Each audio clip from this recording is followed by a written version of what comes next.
Hi అందరికీ నమస్కారం. Welcome back to Nani's kitchen. పెద్దమ్మ ఈరోజు ఏం రెసిపీ పెద్దమ్మ? ఈరోజు మన తెలంగాణలో అయితే నూనె పోలేలు బాగా చేసుకుంటారు. అది చేద్దాం ఈరోజు. దీనికి కావాల్సినవి 2 కప్పులు గోధుమ పిండి. దీనికి ఒకటికొకటి వేయాలనుకుంటే 2 కప్పులు షుగర్ పడుతుంది, కానీ నేను ఇక్కడ 1.5 కప్పులే తీసుకున్నాను. నువ్వులు, కొబ్బరి, తురిమిన కొబ్బరి, కొంచెం నెయ్యి, 1 ఎగ్గు, యాలకులు. గోధుమ పిండి ఇప్పుడు కలుపుకున్నామండి. ముందుగా షుగర్ కొంచెం వాటర్ వేసి కలపాలి.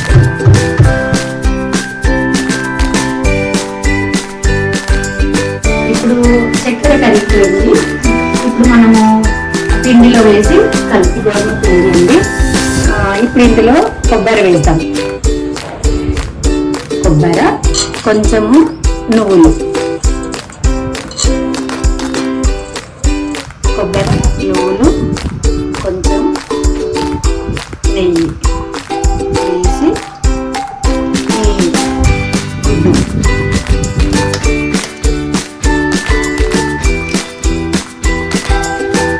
గుడ్డు సరిపడా కలపాలి.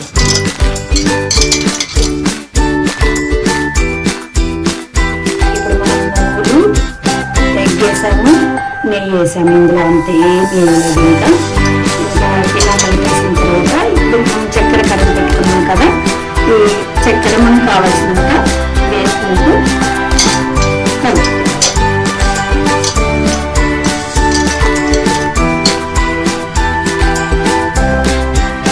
యాలకుల పొడి కొట్టి పెట్టుకున్నాము, ఇది వేయాలండి పిండిలో.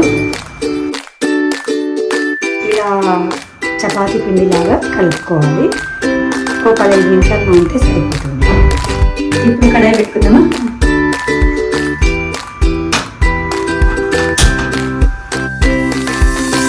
ఓకేనా? ఇది కొంచెం ఇలా నెయ్యి పెట్టుకొని ఇలా చిన్న చిన్న ఉల్లిపాయలు.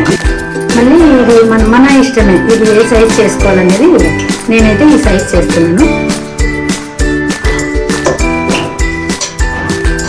ఇది మన తెలంగాణ రాయలసీమలో మేము ఆత్రాసాలు చేస్తారు కదా, ఇంకా మనం ఉడకబెట్టి అదంతా చేయలేం కదా. ఎమర్జెన్సీలో తెలంగాణలో ఇలా చేసుకుంటారు. కానీ మనం ఇంట్లో వరకంటే ఎగ్ వేసుకోవచ్చు. అమ్మవారికి పెట్టేదైతే ఎగ్ వేయరు. ఇది నూనె పొలాలు కంపల్సరీ పెడతారు కదా, బోనం చేస్తారు కదా. బోనం చేసినప్పుడు ఇది కూడా కంపల్సరీ పెడతారు.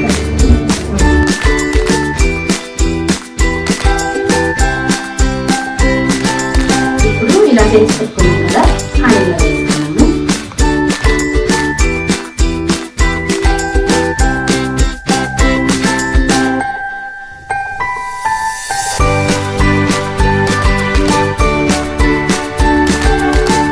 ఇప్పుడు నూనె పొలాలు రెడీ. దీన్ని టేస్ట్ చూసి ఎలా ఉందని చెప్తాను.